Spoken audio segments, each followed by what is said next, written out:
What is up, ladies?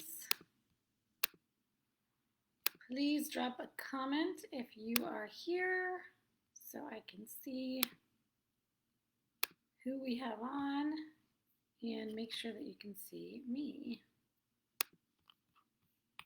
and hear me. It says I have 4 viewers so far. Check in, drop a comment. Let me know who's here and what are you up to while you're on this masterclass? Are you cooking dinner? What time is it where you're at? Hey, Michelle. Hey, Andrea. Hey, Jill. Great to see y'all. Well, I guess I can't see y'all, but great to have you here.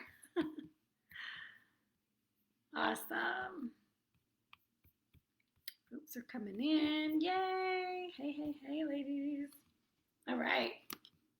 Let me pop this window out so I can keep my notes nearby. Thank you so much for everyone who shared your experience with Plateaus. So I have some great detail about what you've gone through and what I can help you with while we're here. Michelle, do I detect a little sarcasm in that statement? Working super hard. It's 3 o'clock in Arizona. Is it hot as all get out there, I imagine? Ooh, Andrea's cooking chicken breast and bacon fat. And making carnivore waffles. Yum. Gonna get hungry. Thanks to Epic. I had a quick Epic bar before this call while I wait to have my dinner afterwards. So I will live vicariously through your dinners right now. Hey, Jennifer, glad to have you on. Okay, so this is quite a hot topic. I'm going to dive right in because I've got another call right after this. So I'm going to end a little early, which is, you know, not normally what I do. But so I will not be going over an hour tonight. I'll actually probably cut it off at 45 minutes. Okay, so plateaus. Let's dive right into it. First and foremost, drop in the chat. Hey, Maria. Yay, I'm so glad to have you here. Drop in the chat what a stall or a plateau looks like for you. How would you define a stall or a plateau in your journey? Typically, I hear things like, I'm not losing any weight. I don't see the scale going down.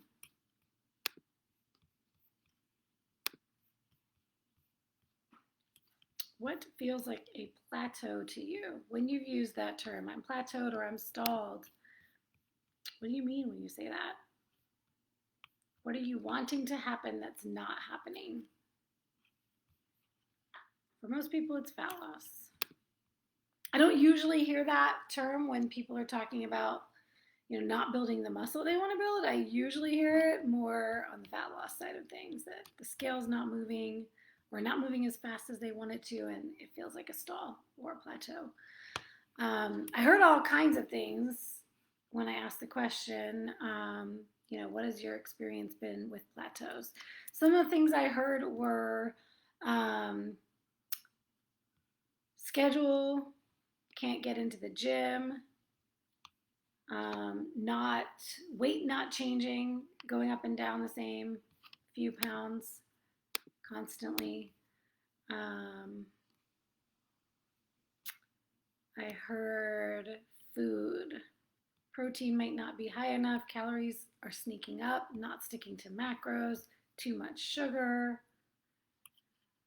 I heard not sure how low to go in calories or if I should be reversing to lose weight. So wanting to lose weight, not seeing the weight loss happening. Inconsistency, weight not dropping, again. Knocking myself out of ketosis. That's an interesting statement.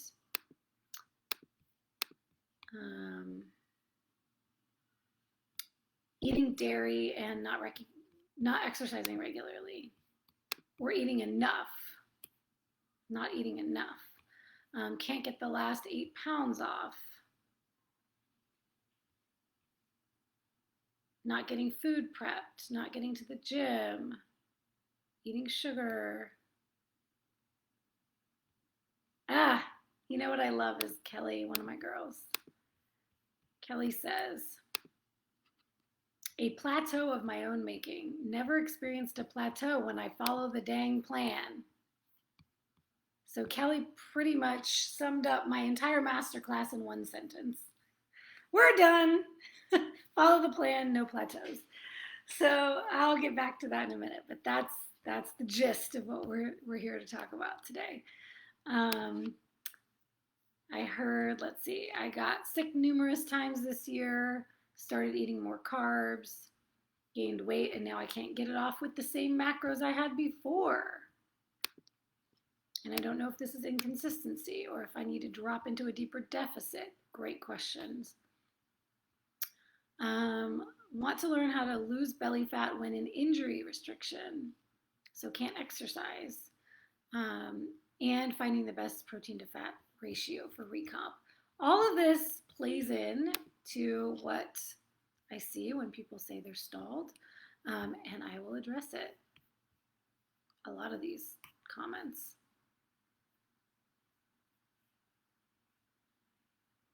Stall was, okay, Jennifer says stall was when nothing happened for a year despite my trying.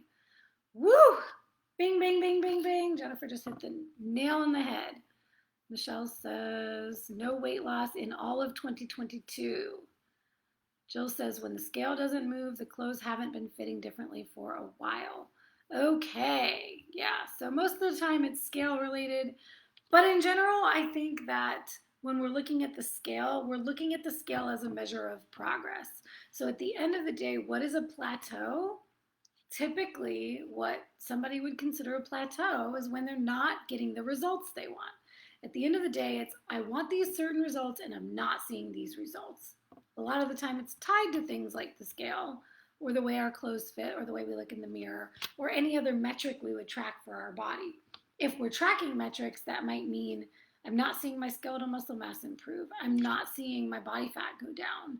I'm not seeing the scale number go down. So it's not getting those results, right? I want these results, I'm not getting them. I'm plateaued or I'm stalled. So that's a piece of the puzzle, is not seeing the results. But the real question is it really a plateau or is it you? Here's the rub, ladies. Our bodies do what we train them to do. Our bodies do, sometimes, unfortunately, what we force them to do. Results don't come without doing what is necessary to get results. So, I heard a couple of powerful things here. Kelly was honest enough to share, these are plateaus of my own making. When I'm following the plan, I don't get plateaus. And then I heard on the other side of the coin, and I just happen to know Jennifer has been trying a lot of things and doing a lot of things, not willy-nilly, but following plans and being very thoughtful and strategic and systematic about the way she's done things. And in that case, I would say you likely were in a plateau. And so this is where we say, okay, is it a plateau or is it me? How do I determine if this is truly a plateau? A plateau is when you have a plan, you have a solid plan, maybe given to you by a professional, maybe you've done some research, you've put a plan together, and you're following it to the T. And you've been doing that consistently for months, not weeks, not days, but months. We're talking probably minimum 90 days. 30 days is enough to start a pattern, but really probably minimum 90 days. 90 to 180 days. We're talking 3 to 6 months. You've been at this. You've been structured. You've dialed everything in. You're doing what the plan says, and you're not getting the results you want. That is a plateau. So if you have not lost weight in 2 weeks, or 4 weeks, or even 6 weeks, that's not a plateau. If you have not been consistent on your plan, you have a plan, but you're not following it. You're not following it consistently. And what is consistently? It's really 100% of the time. At the very least 90% of the time. You may be able to get away with a little bit, but really consistency, following a plan to actually see if the plan is working means you're following it 100% of the time. So a lot of what I saw in the comments about plateaus coming from being off your diet, adding things back in, eating too much, having cheat meals, not getting to the gym, it doesn't sound like a plateau to me. It sounds like your body is doing exactly what you're teaching it to do, what you're asking it to do, what you're training it to do, by what you're telling it to do. Oh my gosh, Michelle, I love it. Thank you for the honesty. 2 days of tracking, and I realize now how much I was overeating. Bronson will be very happy to see that. Michelle is doing Bronson's challenge right now with InBody, and so it is very, very detailed. They get very detailed down to everything. I mean, I do too if you're working with me. We get detailed. We want to see data. And let me back up a little bit and say, how do we determine if it's a plateau? We need to be tracking data objectively. We cannot determine based on our feelings whether it's a plateau or not. Because emotions, feelings are not facts. Feelings are not facts. We need to deal in facts. So the first thing you can do to determine whether you're in a plateau, if you haven't been tracking, start tracking. What do you need to track? A lot of things, but they fit in 2 categories: biometrics and biofeedback. So first, biometrics. Do you know your muscle mass? Do you know your lean body mass? Do you know your body fat percentage? Beyond the scale. And somebody said it. Who said it in the comments? Michelle. Michelle's getting all the stars tonight. She said, I've been the same weight since January. I go up the same 5 to 8 pounds. I did start working out in April, but I don't know what my biometrics were before I started to build muscle again. So without knowing that, you don't know if you're building. Your weight may stay the same, but you don't know if you're building muscle and losing body fat. So the first thing to do is to start tracking those things. Body composition. Track your body composition stats. And I have some other masterclasses, I think, in the goal setting. I talked about that. And on my YouTube, I have a video all about DEXA versus InBody versus different ways of tracking your body composition and how to start doing that. Measurements. You can track measurements. You can take photos. And the reason why, and so many people are afraid to take photos, but the reason why we take photos is that a lot of the time that's how we can see things that we may not see in the other numbers. If you are doing body recomposition, if you're building muscle and losing body fat at the same time, your measurements may not change. My measurements don't change a lot between my off season and my show weight, even at my leanest. I don't see a whole lot of changes. So the measurements may not always tell the story. The scale may not tell the story. Body composition usually is better than scale and measurements.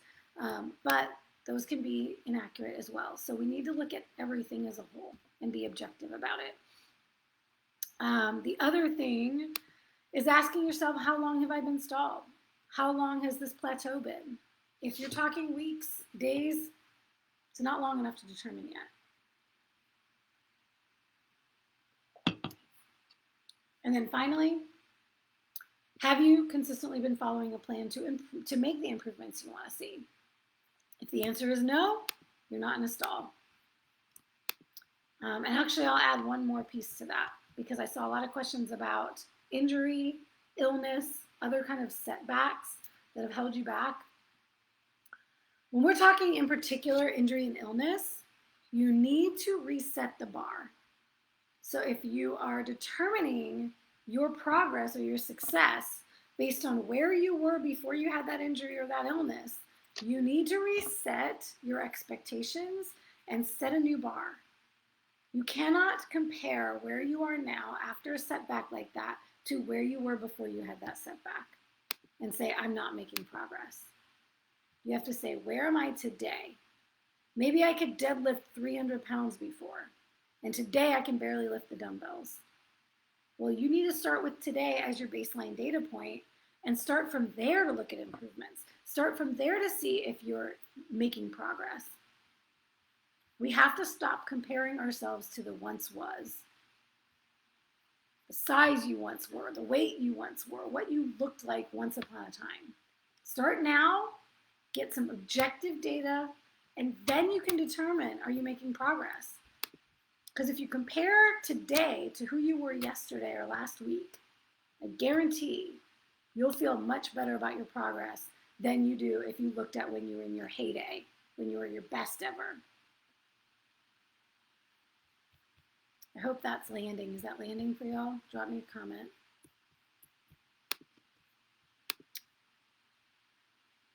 Is that making sense?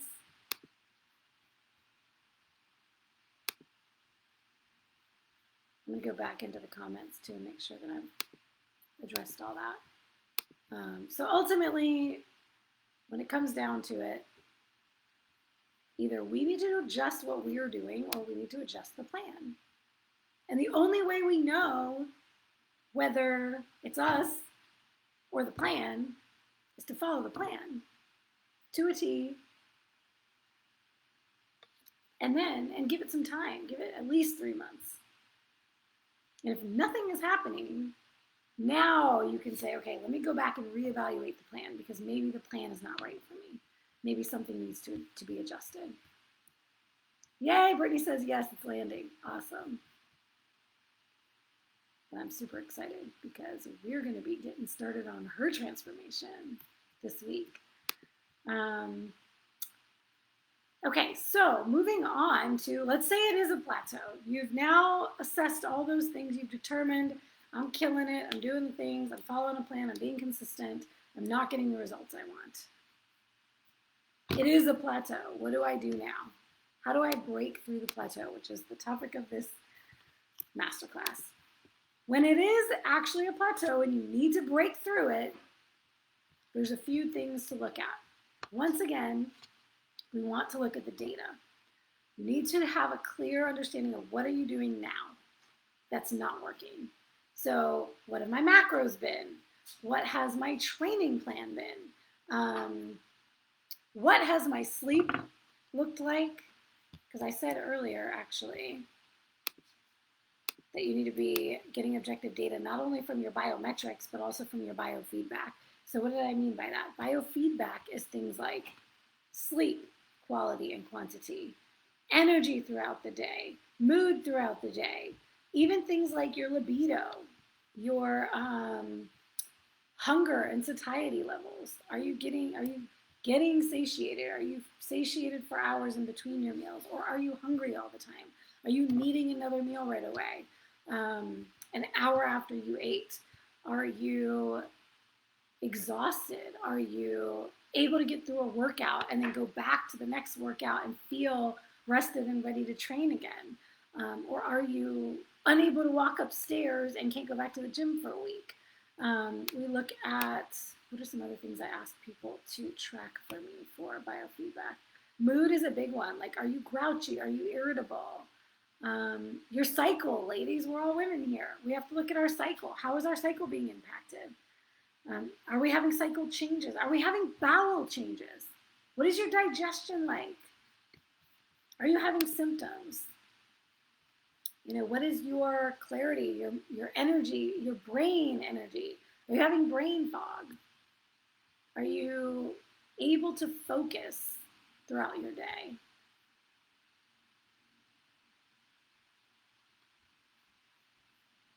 Ooh, Andrea, yes, she says, totally landing for me. I stop tracking, I stall. I have bad sleep, I stall. I miss too many workouts, I stall. Yep, and Jennifer, making adjustments are my biggest challenge. Okay, so Jennifer, we're going to go into that. And for anybody else who has been super consistent, has been doing the things, and is not getting the results they want and wants to know why. So All right, so what do you change? First and foremost, the most important thing is we want to look at this scientifically. How would you do if it was a scientific experiment? Would you totally throw the plan in the trash and start all over with a new diet, a new training routine, a new sleep routine, a new morning routine, a new mindset routine, new macros, new foods? Throw the baby out with the bathwater and try something totally different. I tried keto, it didn't work, so now I'm going to go vegan. Hopefully nobody in this group is going to do that. Or, if you're doing it scientifically, would it make more sense to try one thing different? Try adjusting one thing at a time and giving that some time and assessing what changes. I know we're all impatient and we want the results today. And if we're not getting them, we want to jump ship and go try something else. Join a challenge, 30-day challenge, boot camp, HIIT cardio, deeper deficit, food elimination diet. The latest thing we heard, the latest biohack, superfood, right? Supplements. Let me try a supplement. I'm going to do all these things at once. You're not going to know. You're not going to know what's working and what's not working. So the first thing is to take a look at what you're doing now and say, what is the one thing? Most of the time, we know what it is. Most of the time. And for all of you who have said things about inconsistencies with either diet or training or lifestyle things like sleep, you already know what you're not doing, right? You already know the one thing that would move the needle. Let's say you've fallen off completely and you're not doing any of the things. Pick the one thing that you are ready and willing to try to dial in to improve. That could be your sleep.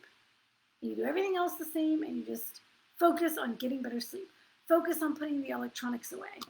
Focus on not eating 2 hours before bed, not watching TV.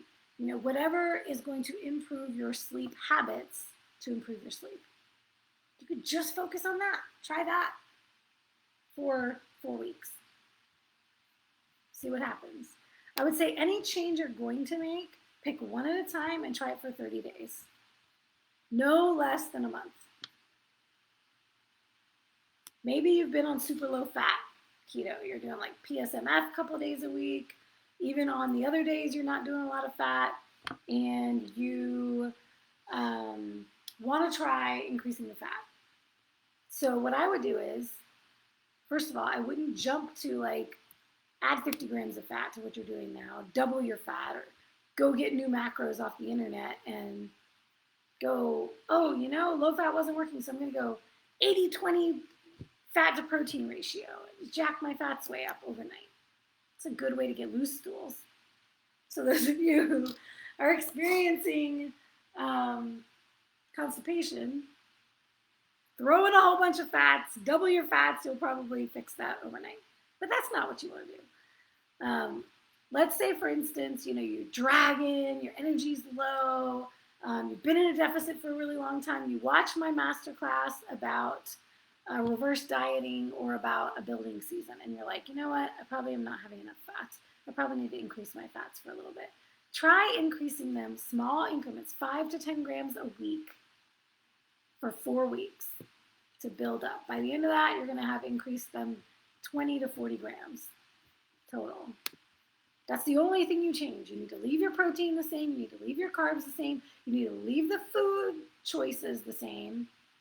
And just try increasing your fats slowly and incrementally over those 4 weeks and see if that changes anything. Maybe you're not consuming enough protein. You watch my protein masterclass and you're like, you know what?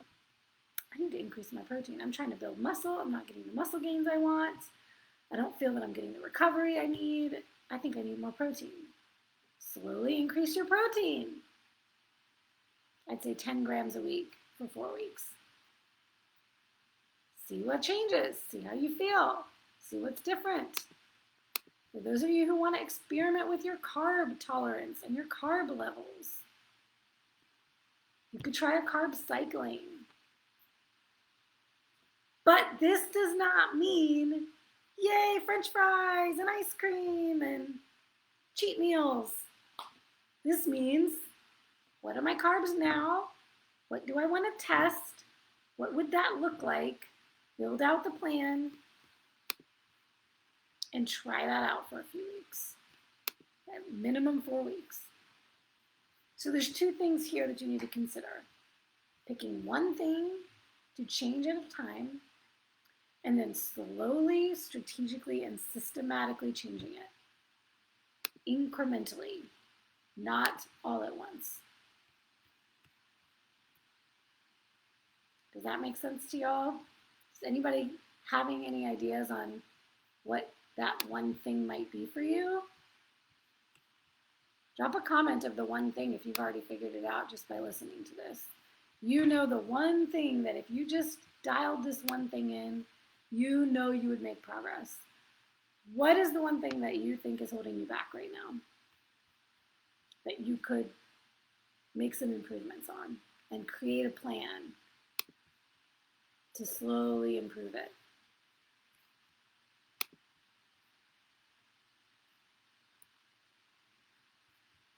I'm going to read back through the questions because I think there were a couple of things I really wanted to actually go deeper on and actually answer these questions. Yeah, so, okay, let's talk about scheduling, because I heard in a couple of these, like making time for yourself and, you know, having these stressful times of life where your schedule gets crazy and it's hard to get into the gym. What's the one thing you can do to move forward? Maybe you don't get in the gym.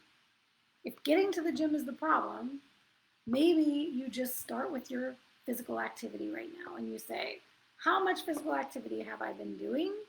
And how can I increase that just a little bit tomorrow? What can I do this week that would be more activity than I did last week? Maybe it's tracking your steps. Maybe it's taking a daily walk. Maybe if you've been walking, you start run walking. You increase the pace a little bit. Maybe you increase the duration. You go for a little bit longer. Or you break it up and you do more walks throughout the day. Maybe you set an alarm on your phone and just stop every hour and do some stretching, some jumping jacks, something that gets your heart rate up.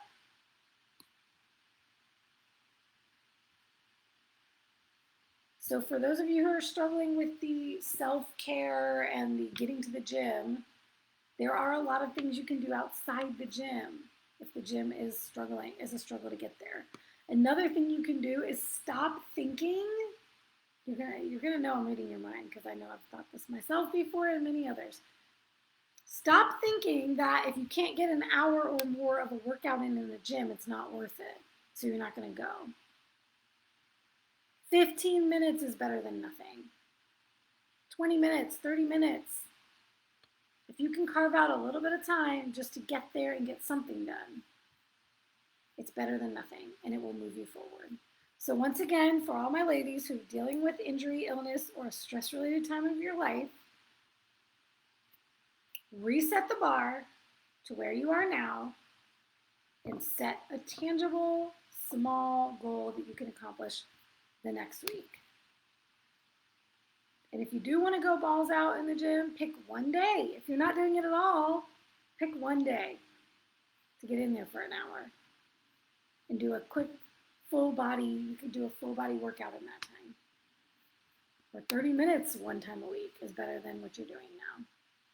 If you can do it one day, add another day.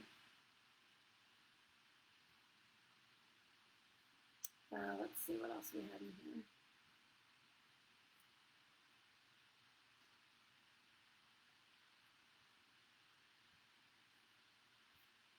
I think I addressed the diet side of things already. Okay, great comment by Jessie. Not sure how low in calories to go or if I should be reversing to lose 10 pounds or if inconsistency is playing a role. And she was honest and said, likely, in parentheses. Yeah, first and foremost, address the consistency issue, because that's probably what it is. Track for 1 to 2 weeks, see where you're at. If you have been subsisting on very low calories, as I talked about in the reverse dieting masterclass, watch the reverse dieting masterclass and you'll know whether or not you need a reverse diet, because I talked about how to know. But if you've been subsisting on very low calories for a long period of time, if you look at your numbers and objectively can take a step back and say, I'm not eating a lot. You can even use an online calculator to see what they would recommend for you and take a look at what you've been doing and see if it looks low, according to what those calculators say. If that's the case and you've been doing that for a long period of time and you know for sure you have, not that you've been inconsistent, but that you know for sure because you've been tracking, then yes, you probably need a reverse diet. But the reverse diet is not going to cause you to lose those 10 pounds. That is a very important thing to note.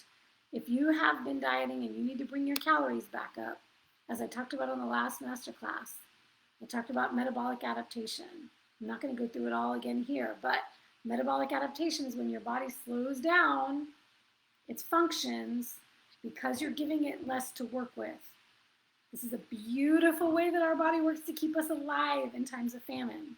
It slows things down. It works more efficiently. So it does not want to let go of its only fuel source, the fat on your body. So you are going to need to build that metabolism back up. That takes time. And in that time, at least for, I don't know, 3-6 months, depending on how long this has been, the timing can change. But at least for the beginning, you're not going to lose weight. You may actually gain a little bit more. And you're going to have to be okay through that if you ever want to be able to lose that weight again. Otherwise, you'll be stuck, starving, and putting on body fat. So let me just clear up any confusion there is about that. Every time I've seen a client say, or anybody on the interwebs say, I had a cheat meal and then I dropped weight the next day. So the cheat meal did it. The cheat meal made me lose weight. I guarantee you the cheat meal did not make you lose weight. That's not how it works. That is not how it works. Even when we're doing refeeds, very strategic refeeds during a deficit, the refeed is not what causes the fat loss. It's the deficit that is causing the fat loss. That is not the purpose of a refeed. The purpose of a refeed is to try to keep your body from adapting too quickly and to keep your mental state in the right place so that you can continue the deficit. So if you have lost weight after a refeed, it is from what you were doing, likely the 14 to 21 days before the refeed, that caused that, not the refeed itself or a cheat meal. So stop deluding yourself into thinking cheat meals are going to help you move forward. We're dumping a whole bunch of fat and a bunch of extra calories are going to make you lose weight. That's not what's going to make you lose weight.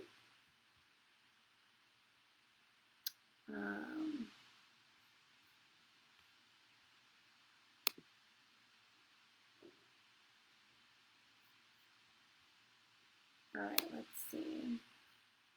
Okay, let me just address the knocking yourself out of ketosis thing. Sometimes, because I got this comment, sometimes eating chocolate and knocking myself out of ketosis does it, and my body starts dropping weight. Once again, knocking yourself out of ketosis and eating chocolate is not what made you lose weight. So this is the things that the brain likes to create to give us an excuse or justification for cheat meals, for eating the thing that we've been avoiding. In a proper diet, I hate to use that term, but figuring out a sustainable way of eating for you, you can include that chocolate and still lose weight. So if you're like, I can never eat chocolate and I ate it one time and then I lost weight, like the chocolate did it. No, that's you convincing yourself that the chocolate did it, so you have an excuse to eat the chocolate. But guess what? You could just build it into your macros and not have any guilt around the chocolate. And that would probably release a lot of stress as well, and pressure you're putting on yourself, and restriction mentality, and probably make you a lot more successful in the long run. But ketosis is not the reason that you lose body fat. We can talk about that on a whole separate masterclass. The purpose of ketosis, why we do ketosis, the great things about ketosis, but ketosis is not necessary to lose body fat. People are losing body fat every single day without using ketosis. The entire bodybuilding industry, aside from myself and a few others, are losing body fat all the time without being in ketosis. So this whole like knocking yourself out of ketosis or being paranoid about not being in ketosis, side note, unless you're fasting all the time, starving yourself, you're not in ketosis 24/7. And even then you probably wouldn't be either. So ketosis is not what we chase. We're chasing results. And being in a state of ketosis or not being in a state of ketosis is not a thing. Essentially, the little things you're seeing day to day, minute to minute, hour to hour that's happening with your weight on the scale are not indicative of anything. There is no trend there. It's just today and tomorrow. Like, if I had $1 for every client who said, I ate this last night and then I lost weight on the scale, that did it. What you did yesterday did not cause weight loss, and in particular fat loss today. Unless what you did yesterday was follow the plan. And that's what you did the day before that, and the day before that, and the day before that. So let's stop looking at what we're doing in every little moment of our day and thinking that it's having a massive impact on our results. The thing that has a massive impact on your results is what you do day in and day out, week after week, month after month. It's the boring work. It's the being consistent is boring. It's not sexy and fun to change things all the time. You know, we want to change things all the time, make things exciting. The people who get the results that you want are doing the same thing all the time, consistently. Okay, got a couple of great comments in here. Michelle said, one thing my doctor told me when I was dealing with a high-stress job was to move to sweat for at least 20 minutes every day to get rid of the buildup of adrenaline from the cortisol release. Us ladies love to stress over everything. Don't we, though? We create stress where there is none. Mental stress contributes as well, physiologically as well as mentally. So we need to build in breaks in our day. We need to take breaths. We need to give ourselves a break. We need to let ourselves step away from the computer to go eat food without multitasking. All of these things play a role. And moving your body is incredible. But some of us overtrain. So you ladies, let me speak to the ladies real quick who are doing a ton of cardio. You're taking classes, you're doing CrossFit, you're running and swimming and biking and all these things. Everything you're doing for your workouts is all high intensity. And you're not getting the results you want. Probably need to dial that back. So I will make a blanket statement, although most of the time I don't make blanket statements for everyone. But this is a blanket statement. If you are not doing resistance training consistently,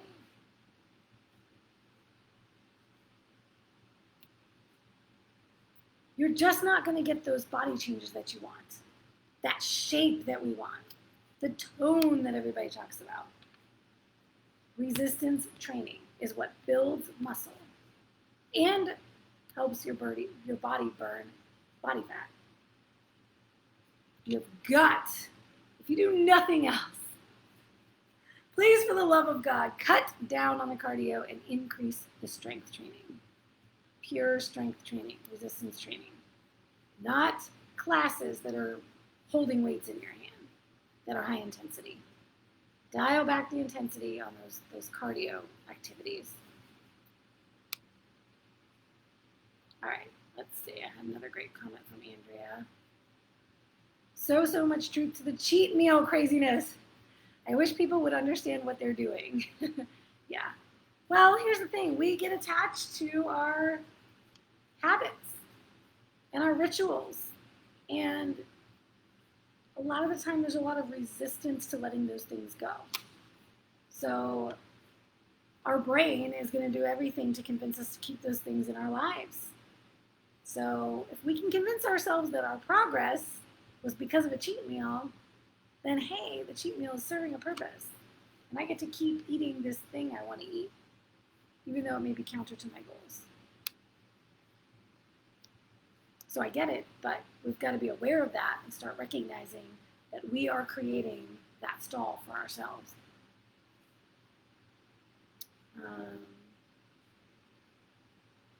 I've got to address this one too. Okay. My girl in the net. So glad to have you in the group, girl, if you're watching this. She shared, thank you for being vulnerable. After I got sick numerous times this year, I started eating more carbs to settle my stomach. Gained some weight, now I can't get it off at the same macros I was doing before. Okay, so I talked about this a little bit on the Reverse Diet Masterclass, and it is that our old maintenance is not necessarily our new maintenance. So just like I said at the beginning of the Masterclass, first thing we have to do is establish the baseline. Track what you're eating now and see where you're at now, because where you're at now without the scale going up or down is your maintenance. It's your new maintenance. Wherever you were before doesn't matter anymore. Whatever macros you were following before has no bearing on what's happening now. Our bodies are constantly changing and constantly looking for homeostasis. So your macros 3, 6, 12 months ago mean absolutely nothing to you now. If you bought a program last year and you got macros last year and you're trying to use those macros again, they're probably not the right macros for you now. You have to reestablish a baseline and start from there. And let me just say, eating carbs to settle your stomach, what in the world? You're going to screw up your gut doing that. And you're not the only one. I'm not picking on her, y'all. I worked with her for a long time, so I know she can take it. I love you, Nanette. But you're not the only one. I'm talking to so many people when I say this. The justification that I see out there for eating carbs is ridiculous. I couldn't stomach, I got this recently, I couldn't stomach protein and fats, so I was able to get potatoes down.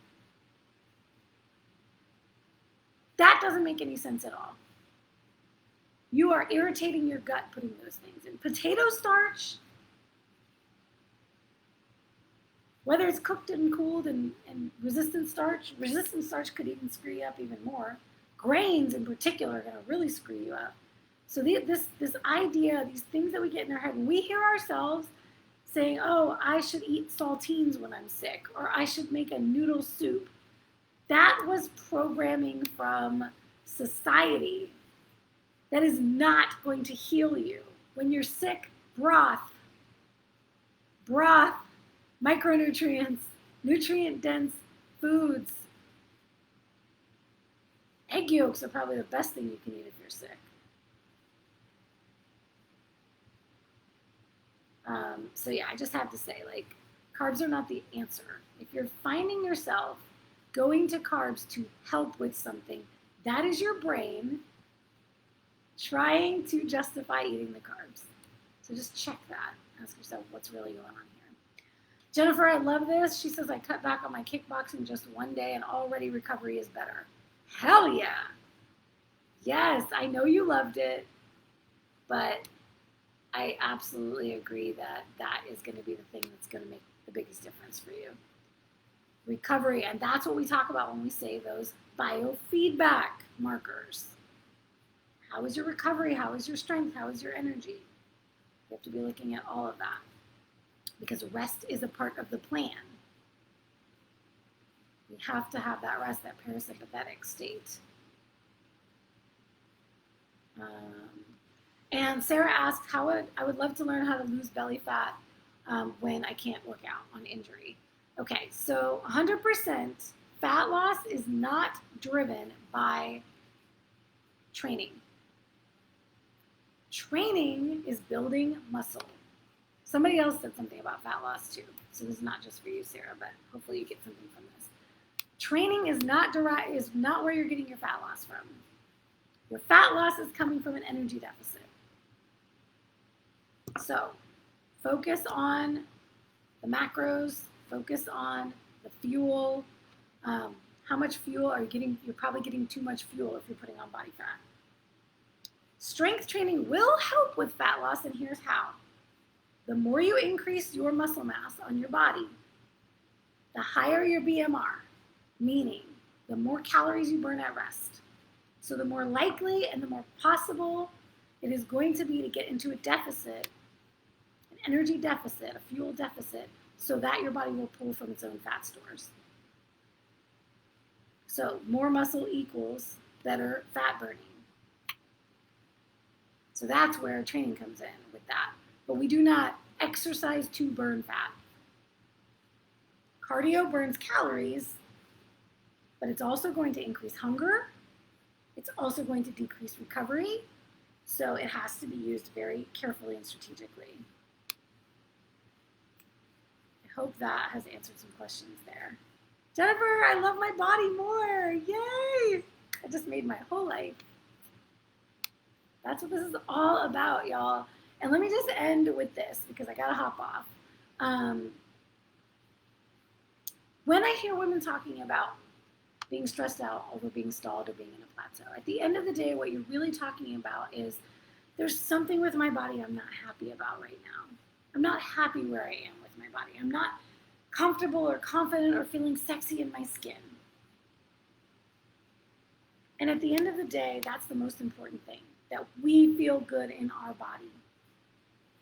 It doesn't matter if you have a bikini body, if you've got that model, stage ready, stage lean body, or if you are 25, 28% body fat.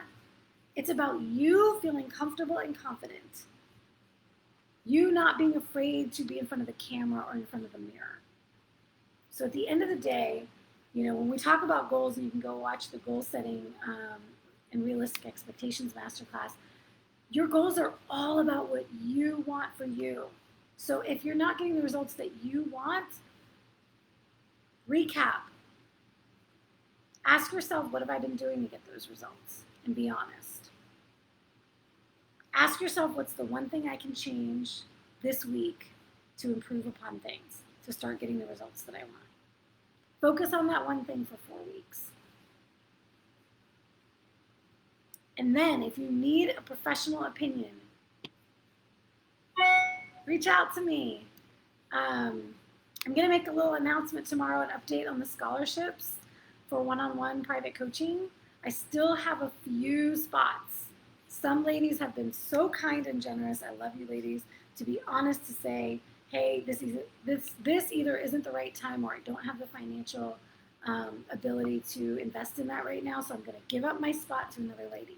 So y'all, it's not over. I have a few calls. Some of y'all I'm getting on calls with this week, but I will be reaching out, so expect either a text message or a DM from me this week. If you applied, you may be getting that, and that means I still have a spot available. So when I reach out, reach back to me, and let's get something booked on the calendar this week so we can talk about what that looks like and whether or not it's a good fit for you.